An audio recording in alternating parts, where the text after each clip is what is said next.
ថ្ងៃនេះអ្វីៗដែលយើងធ្វើឡើងគឺដើម្បីភាពងាយស្រួលបំផុតនិងស្ថិតក្នុងលំដាប់ទី1ក្នុងចិត្តអតិថិជនយើងប្រុងប្រៀបជាស្រេចនឹងធ្វើឲ្យសុបិនអ្នកខ្លាចជាការពិត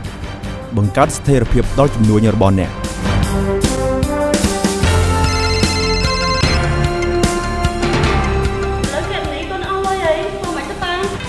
ហើយនឹងបន្តស្វែងរកប្រព័ន្ធដែលទាន់សម័យដើម្បីតបស្នងនៅតម្រូវការឲ្យបានទាន់ចិត្ត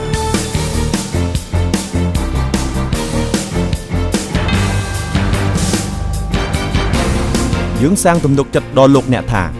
យើងគឺជាធនាគារដែលល្អបំផុតយើងគឺជាធនាគារដ៏ងាយស្រួលយើងនឹងធ្វើដំណើរទៅជាមួយគ្នាឆ្ពោះទៅរកចំណាត់ថ្នាក់ទី1ក្នុងចិត្តអតិថិជនរបស់យើងទាំងអស់គ្នាធនាគារកម្ពុជាសាធារណៈ The Premier Bank